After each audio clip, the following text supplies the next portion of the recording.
Let's go! Friday night shift. Friday ba? Saturday? Hindi ko na rin alam ang araw ngayon eh.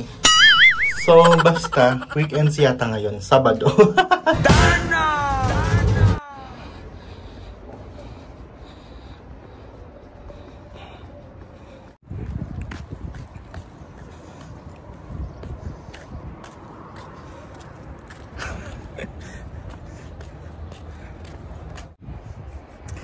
So, 6:20 plus pass na. Wala pa rin yung mga driver ko. Nakakaloka.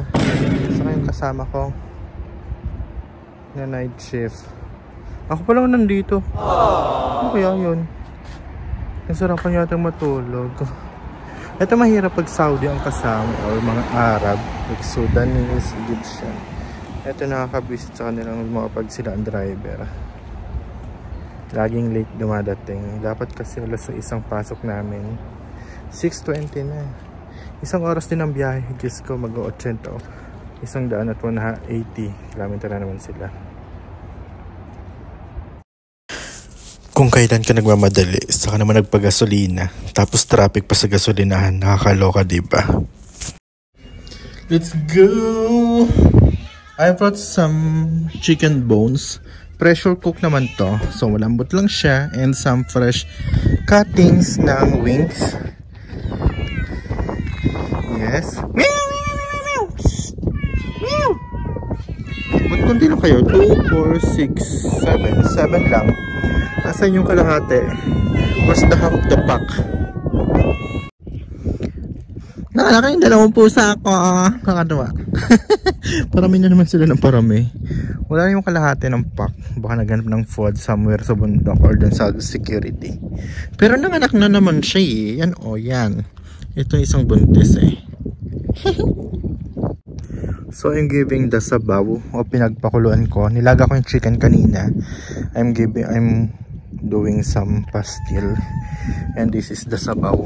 Ibibigay ko na lang sa kanila.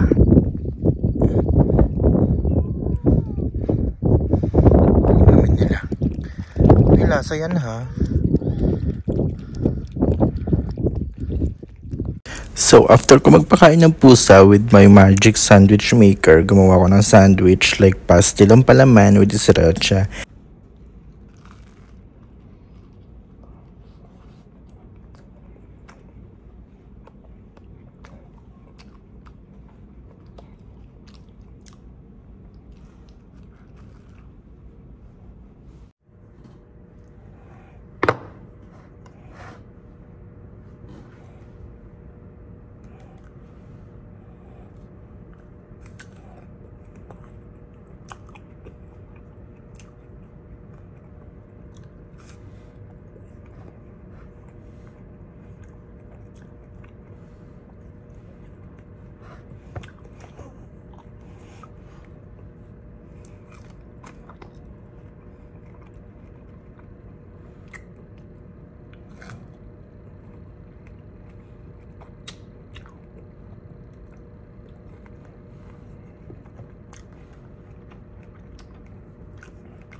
So after ko magmukbang with dinner and 10 PM foods, yes, kailangan may oras ang pagkain natin. So eto ako ngayon, nagtatanggal ng kuko, nagbabawas ng kuko, nagni-nail cutter, nagpe-pedicure, ganun lahat na.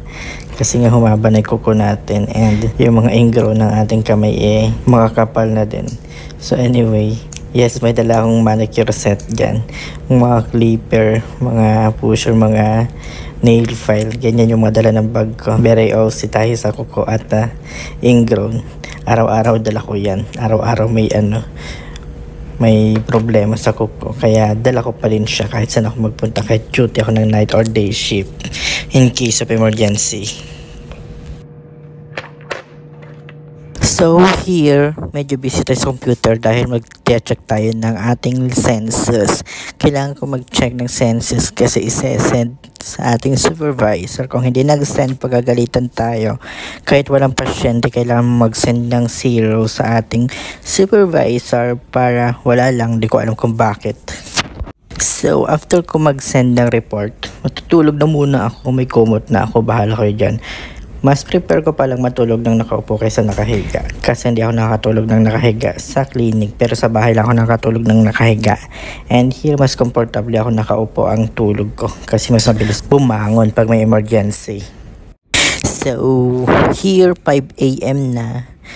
Mag-aayos na ako ng gamit ko and mag-walking ako kung may time pa kasi sobrang lamig, hindi ako makapag-walking sa labas. So, mag-fix na lang ako ng gamit ko. Itatago ko na itong mga kalat ko here and sobrang kalat ko rin talaga pag nag-mesa. That's why I don't like to transfer na. Kasi nga sobrang kalat ko and marami akong gamit. Nakakapagod mag-bit-bet. Kita mo naman. Diba? Pakagastos door niya. May dala pa akong tinapay, may dala akong electric pan, may dala akong salamin, may dala akong bruschetta, may dala akong manicure set, saka iba pa yung mga gadgets ko, diba? Paano naman tayo makakalipat nito? So, after ko mag-ayos ng aking things, eto may nagbigay ng gawa. Actually, wait lang, meron pala siyang voice over. Lakas ng hangin, kaloka. May nagbigay ng gawa. Gawa is Arabian coffee. Hindi siya ganun kasarap unlike the others. Pucho-pucho yata yung timpla dito. Anyway, iinumin pa rin natin. Sayang. Lakas ng hangin. Pasok na ako. So, 6:50 na. And gaya ka na po. Ganun lang. Tapos na yung duty natin. Nalala ako ng volleyball. So, ayos na. Kasi nga, mag-uwian na. Jacket na ako kasi malamig sa labas. So, yun lang. Thank you so much for watching. And see you in the next vlog. Bye-bye.